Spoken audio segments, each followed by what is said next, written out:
NgokukaJohane 14. Inhliziyo yenu mayingakhathazeki. Kholwani nguNkulunkulu, nikholwe nayimi. Ekhaya likaBaba kukhona izindlu eziningi. Uma bekungenjalo, bengiyakunitshela ukuthi ngiya ukunilungisela indawo. Nanxa ngiya nginilungisela indawo, ngobuye ngize nginibuyisele kimi ukuba lapho ngikhona nibe khona nani.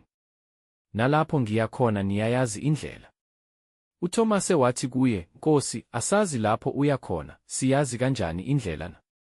UJesu wathi kuye, Mina ngiyindlela, neqiniso, nokuphila, akakho oza kuBaba ngaphandle kwami. Uma beningazi mina, beniyakumazi noBaba, kusukela manje niyamazi, nimbonile. UFiliphu wathi kuye, Nkosi, sikhombise uYihlo, kusanele. UJesu wathi kuye, Isikhathi esingaka nginani, awukangazi Filiphu na? Ongibonile mina ubonile uBaba, usho kanjani ukuthi sikhombise uYihlo na? Awukholwa ukuthi ngikuBaba, noBaba ukimi na? Amazwi engiwakhulumayo mina kini angiwakhulumi ngokwami, kepha uBaba ohlezi kimi wenza imisebenzi yakhe. Kholwani yimi ukuthi ngikuBaba, noBaba ukimi, uma kungenjalo, kholwani ngenxa yale misebenzi. Ngiqinisile ngithi kini, okholwa yimi, imisebenzi engiyenzayo mina naye uyakuyenza, nemikhulu kunale uyakuyenza, ngokuba mina ngiya kuBaba. Noma yini eniyakukucela egameni lami ngiyakukwenza ukuba uBaba akhazimuliswe eNdodaneni. Uma nicela utho kimi egameni lami, ngolwenza. Uma ningithanda, niyakugcina imiyalo yami.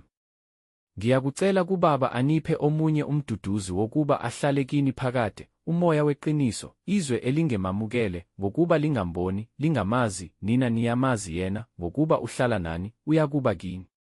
Angiyikunishiya niyizintandane, ngiyeza kini. Kuseyisikhashana izwe lingasangiboni, kepha niyangibona nina, ngokuba ngiphila mina, nani nizakuphila. Ngalolo suku niyakukwazi nina ukuba ngikuBaba, nani nikimi, nami ngikini. Onemiyalo yami ayigcine, nguyena ongithandayo. Ongithandayo uyakuthandwa nguBaba, nami ngiyakumthanda, ngizibonakalise kuye. UJuda, ongesiye u-Iskariyote, wathi kuye, Nkosi, kwenziwa yini ukuba uyakuzibonakalisa kithina, ungazibonakalisi kulo izwe na? UJesu waphendula, wathi kuye, Uma umuntu engithanda, uyakugcina izwi lami, uBaba uyakumthanda, siyakuza kuye, sihlale naye. Ongangithandiyo kagcini amazwi ami, nezwi enilizwayo akusilo elami kepha ngelikaBaba ongithumileyo. Ngikhulume lokho kini ngisahlezi nani. Kepha umduduzi, uMoya oNgcwele, uBaba ayakumthumela egameni lami, uyakunifundisa konke, anikhumbuze konke enginitshele khona. Ukuthula ngikushiya kinina, ukuthula kwami nginipha khona. Akunjengokupha kwezwe ukunipha kwami. Inhliziyo yenu mayingakhathazeki, ingesabi. Nizwile ukuthi nganitshela ngathi ngiyamuka, kepha ngiyabuyela kini. Uma beningithanda, beniyakujabula, ngokuba ngiya kuBaba, lokhu uBaba mkhulu kunami. Manje senginitshelile kungakenzeki, ukuze nikholwe, nxa sekwenzekile. Angisayi kukhuluma okuningi nani, ngokuba uyeza umbusi wezwe, kepha akanalutho kimi, kodwa kungukuba izwe lazi ukuthi ngiyamthanda uBaba nokuthi ngenza njengokuba uBaba engiyalile. Sukumani simuke lapha.